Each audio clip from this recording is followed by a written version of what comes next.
நம்ம தல அஜித் சினிமா இண்டஸ்ட்ரிக்கு வந்து 32 வருஷத்த கம்ப்ளீட் பண்ணியிருக்கிறாருங்க. தெரியவே இல்லல்ல. அந்த அளவுக்கு ஸ்பீடா காலங்கள் போயிட்டுருக்கு. நம்ம தல அஜித் சினிமா இண்டஸ்ட்ரியில எந்த ஒரு பின்புலமும் இல்லாம தனி ஆளா உள்ள வந்து நெறைய வெற்றி தோல்விகள கடந்து இன்னைக்கு ஒரு மாபெரும் இடத்த பிடிச்சிருக்கிறாரு. உருவகேலி, நிராகரிப்பு, அவமானம், பல ஆக்சிடென்ட் அப்படின்னு தல அஜித்துடைய வாழ்க்கையில அவர் சந்திக்காத சோதனைகளே இல்லன்னு சொல்லலாம். நெறைய வெற்றிகளையும் பார்த்திருக்காரு. நெறைய தோல்விகளையும் பார்த்திருக்காரு.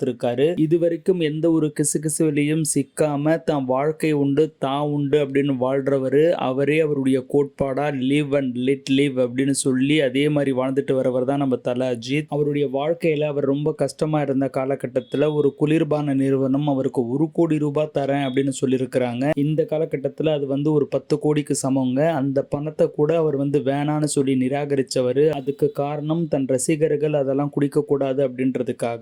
அப்படி அவருடைய வாழ்க்கையில அவருக்குன்னு ஒரு கோட்பாடை வச்சுக்கிட்டு அதன்படி வந்து வாழ்றவரு. ஒரு சில படங்கள் தோல்வி அடைஞ்சாலும் விடாமுயற்சியா தொடர்ந்து முயற்சி பண்ணி அவரால் முடிஞ்ச அளவுக்கு பெஸ்ட்டா வந்து கொடுத்துட்டு இருக்காரு. அதே மாதிரி தான் தல அஜித்துடைய ஃபேன்ஸும் அஜித்துடைய படங்கள் எவ்வளவு லேட் ஆனாலும் அவருக்கு தோள் கொடுத்து அவருடைய படங்கள் வெளிவரும்போது எல்லாமே அந்த படத்தை கொண்டாடி நல்ல ஒரு ஹிட் கொடுக்கறதுக்கு வந்து வழிவகை செய்யறாங்க. இத்தினிக்கும் அஜித் பாத்தீங்கன்னா தனக்கு ரசிகர் மன்றமே வேணாம் அப்படின்னு மன்றத்தை வந்து கலைச்சவருங்க. அவருடைய ஒழுக்கம், அவருடைய விடாமுயற்சி, அவருடைய டெடிகேஷன் காரணமாக தான் அஜித் இன்னைக்கு உச்சபட்ச நடிகராக இருக்காரு. அவர் சினிமா துறைக்கு வந்து 3ஆம் தேதி பார்த்தீங்கன்னா 32 வருஷத்தை வந்து கடந்திருக்குங்க. அதை முன்னிட்டு அவர் இப்போ நடிச்சிட்டு இருக்கிற விடாமுயற்சி, குட் பேட் அக்லி 2 படங்களுடைய நிறுவனமும் பார்த்தீங்கன்னா போஸ்டர்ஸ் வெளியிட்டிருக்கிறாங்க.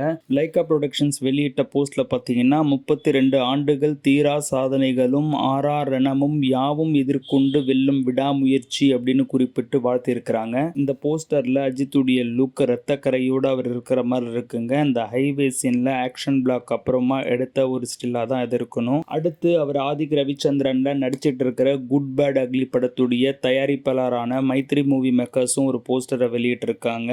அதுல 32 years of grit and guts, discipline and dignity, travel with a good bad and ugly, wishing you a many more years of glory அப்படின்னு வளர்த்திருக்காங்க. இப்படி நேத்து பாத்தீங்கன்னா அஜித்துடைய ஃபேன்ஸுக்கு டபுள் ட்ரீட் மாதிரி 2 போஸ்டரோட ஒரு மிகப்பெரிய நிறுவனங்கள்ல இருந்து விஷஸ் வந்து தல அஜித்துக்கு கிடைச்சிருக்குங்க. தல அஜித்துடைய ஃபேன்ஸ் எல்லோருமே ஆரவாரத்தோட இதை கொண்டாடிக்கிட்டு இருக்காங்க. தல அஜித்துக்கு நம்மளுடைய சேனல் சார்பாக வாழ்த்து தெரிவிச்சுக்கலாம். அஜித் இன்னும் நிறைய ஹிட் படங்களை கொடுத்து நம்ம எல்லாரையும் மகிழ்விக்கணும். உங்களுடைய விஷஸ் இருந்துச்சுன்னா கமெண்ட்ஸ் பாக்ஸ்ல தெரிவிங்க. இந்த மாதிரியான அப்டேட்டுக்கு தொடர்ந்து சேனலை ஃபாலோ பண்ணிட்டு வாங்க.